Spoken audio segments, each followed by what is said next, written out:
So hello from my side. I'm going to talk about variable data in industrial inkjet.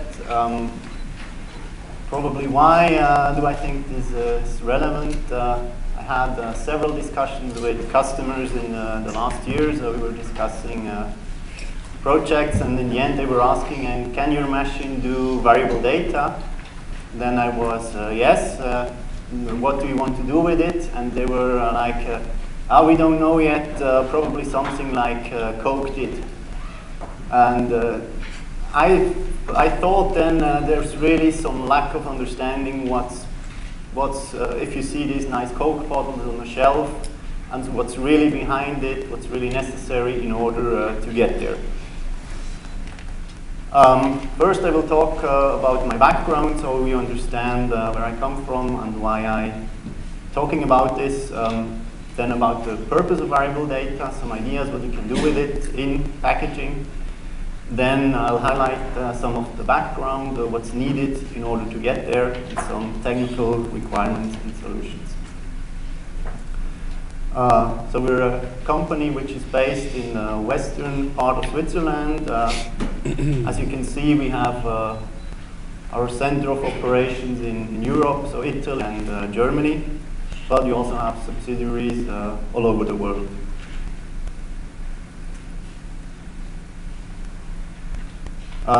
We're an international development and plant engineering company.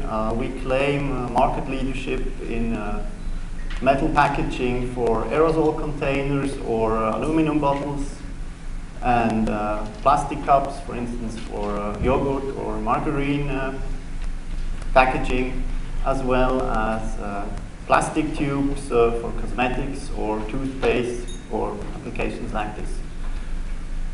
For this range of products, we supply a lot of different machinery. So we've been doing this for the last 50 years. But as you're well aware, our markets go digital, so do our machines. So for all of these kind of products, we've developed direct-to-shape printing machines. So for aluminum containers, for plastic containers, and we really had to acquire a lot of know-how in digital printing, especially direct-to-shape digital printing on plastics and metal. In order to do so, we also developed our own digital printing system. So we have our own electronics, our own software, our own ink supply. And because our customers print 24/7, we supply this as industrial quality hard software. And the reason why we're not only a visitor here, but also an exhibitor, we supply this also as an OEM product. So our technology is open also to other companies as an OEM product. So we have a range of big, well-known companies who use also our digital printing system in order to make their machines go digital. So let's talk about variable data. So it's well established in the standard in transactional printing, for instance, for bills, for insurance, for banks. The definition in roughly is that every printed product can be at least partially different or partially variable. There's always also a bit of confusion. What's the difference between variable data and the short run? So for most of our traditional analog customers, already a short run is variable data. But from my point of view, that's not really what variable data is about. Variable data is about that every single product can have a variety or can vary. So some ideas, what can variable data really be used for? I'm sure all of you know the Share a Coke campaign. So we were not involved in the Share a Coke campaign, but I used this as a good example because it was really a landmark in variable data printing. Here, if you want to personalize a product, for instance with a name, You can ask your customers to provide their name, personalize the product, and really get a closer relation with the product and at the same time with your brand. But from the technical point of view, the variable part of this label, which was used here, is quite high. So this is quite a demanding application. I'll show you in a minute why this is so. Another type of variable data is this, what we call design variations. So you have the same product which sits on the same shelf next to each other, but it has a slight variation. Here we see Spanish football players. So this beer manufacturer, he printed the whole national team of Spain on cans. So customers could collect their favorite players or collect the whole team, talk about it, and really get involved with the product or with the brand. Same, the health warnings on tobacco packaging, they can be put into the same category. Here it's, again, a high variability of the whole product, but at the same time, it's rather limited. It can be controlled because it's just one team. It's just 10 pages. Even though the whole thing is variable, it's still very, very restricted. It's very controllable. On the other hand, the My Coke campaign, they could not tell how many people would start customizing their bottles. Another thing is competitions. Here I picked the example of a famous Swiss chocolate manufacturer.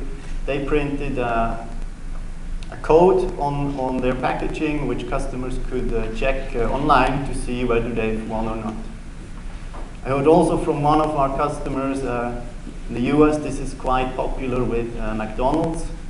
So they printed this kind of cups for McDonald's, and they had to put security around the printing machine in order to make sure that no one steals the can before they even leave the factory.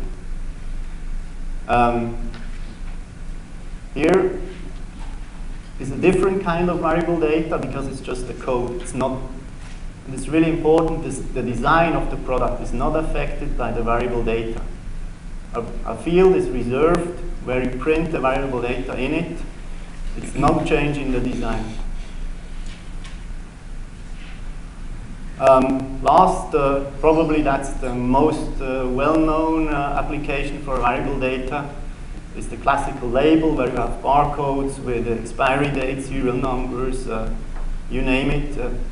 Normally they can also be printed, and today are most likely, they are printed with simple marking printers and not with high quality inkjet.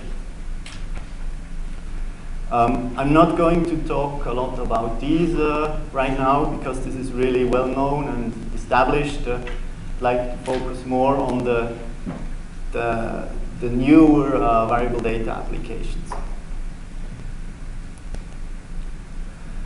So let's have a look how variable data can be defined. Let's start with static data. This is the same design repeated all over again. So this is something which could also be done with traditional printing. Then we have partially variable data.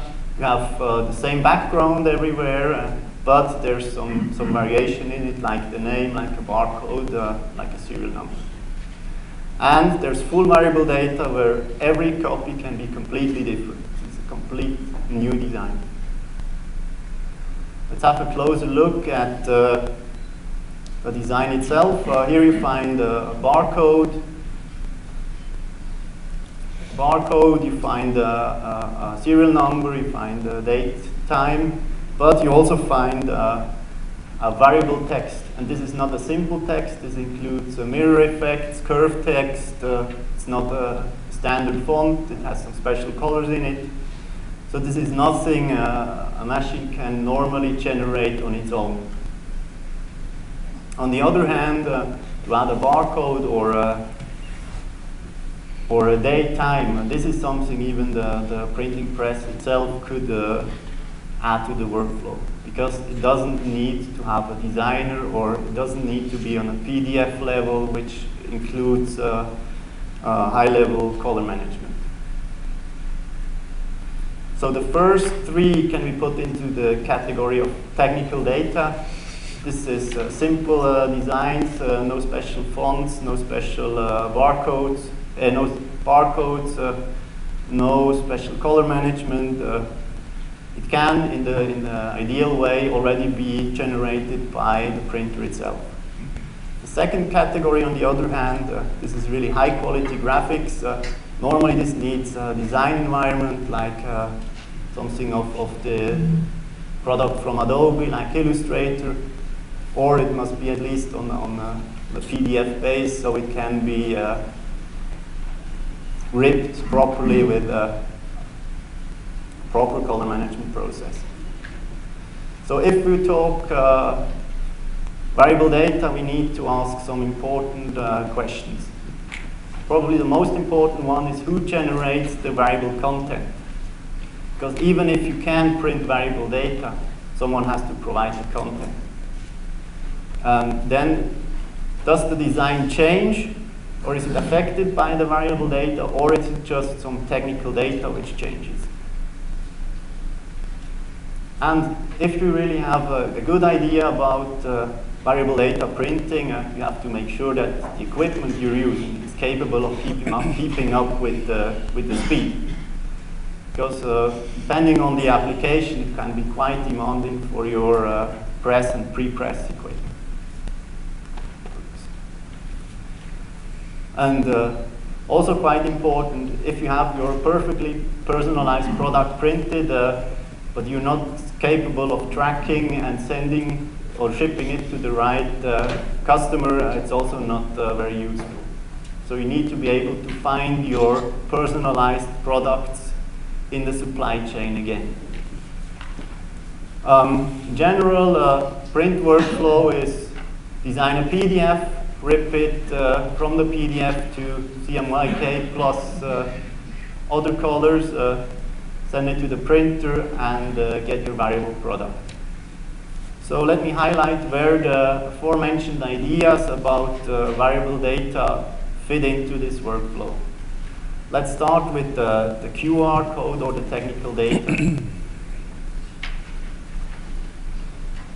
This is rather easy from the design point of view. There, the designer just has to reserve a space where this code or this text will fit in, and of course define the type of the code. And then just before production, the design is mixed together with a CSV file or a table of variable content. And the printing press, or this would be ideally the printing press itself, can mix those two information, so the design and the numbers or the codes on the fly, and rip it using a built-in rip into the machine. This has the advantage that the variable data is generated on the fly, used and discarded. So you don't have to send a lot of high quantity of variable data all around. It's just the basic design plus the table for the variable data. The disadvantage, it's only feasible for barcodes and text and simple stuff. If we talk about the personalized artwork, there you let the customer design the variable content. This can be a photo book, or it can also be something like Coke did with its web shop. Here it's really essential that the customer creates the product himself. So a guided process in a web shop allows the customer to personalize his product. The whole process is completely automated. So no one is touching the customer data anymore. It's all done with pre-made templates, which are of course made by a designer, but then every individual variant is not touched anymore. Only like this it can be efficient. So when it could continue like this afterwards. For every product, a PDF is generated. As soon as, let's say, 5,000 PDFs are ready. They are combined into a job, ripped, sent to the printer, and printed. But these 5,000 PDFs, they will generate quite a lot of data, and they're really demanding for the whole architecture. It can be efficient if it's completely automated. If it's not completely automated, then it's most likely going to be a no-go. Here's an example of this web shop. You see, you cannot do anything else than just put your name in. There's also some checks on the name. So, for instance, I tested it. You cannot print text, but you can check the brand. You can put in the quantity. That's it. The third case, the variable artwork. Here, really, a designer has to sit there and to design every single product or every single variant. You can also imagine this like one page in a multi-page PDF. At least that's how we do it on our machine.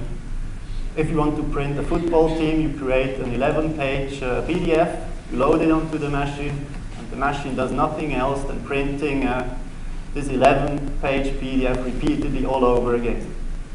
Of course, maybe this was printed, or most likely this was not printed in digital, the example I've shown here. It can also be done in analog printing, but there you have the problem that you print, for instance, 10,000 of player 1, 10,000 of player 2, 10,000 of player 3, and then you have to find a way to mix those cans so you get a nice mixture on the shelf. Digital printing can do this mixture already while printing. So this is also fully variable data, but since the designer has to create every page, and there's also normally a limited number of players if we take this application in one team, the data is very limited and can be controlled. So there's no surprise on the amount of data to be expected. Some technical background. I've been talking a lot about huge files and performance. Just to give you some figures, if we take an A4 sheet, which is quite small for digital printing, with at 600 dpi, this is already 33 millions of pixels. Or if you take a grayscale print, it's 20 megabytes per color. If you have a CMYK printer plus white, you end up with 100 megabytes for every individual copy. So if you have a fully variable print run, you get 1 terabyte of data. Okay, with today's servers and hard drives, this can be handled. But let's look at the print data rate. At 100 meters per minute, with this 200 millimeter wide A4 sheet, 600 dpi, this creates 800 megabit of data per color, or 4 gigabit in total. So this is 5 standard Ethernet cables in parallel just to provide the data for a small A4 sheet. Okay, this can also be done, it's just a cable you might say, but the whole infrastructure has to keep up with this speed.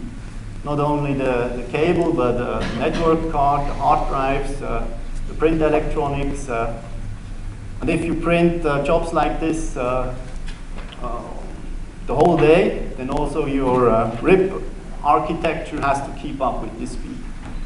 So without, normally RIPs, they RIP slower than what you can print. So you have to put multiple RIPs in parallel, you have to build clusters. Otherwise, you will never be able to feed your machine. So let me conclude. Variable data offers amazing opportunities for marketing. Variable data is also relatively easy for technical data like barcodes. But it can be a challenge if you get to more sophisticated designs because someone has to create the variable content. Your pre-press and press equipment need to keep up with the speed. You might have an issue with the storage and the management of your data. And also, if you want to control the quality of your print, and if you print it variably, you also have to control variably. So there's the same effort involved in quality control as it was in printing. And there's also a very high need for automation. If you don't have workflow automation, normally you can forget about variable data print. So if you're interested in more information about this topic or anything else, we'd be happy to welcome you on our booth. We're outside in B9. Otherwise, I come to an end, and feel free also to ask questions right now. Thank you for your attention.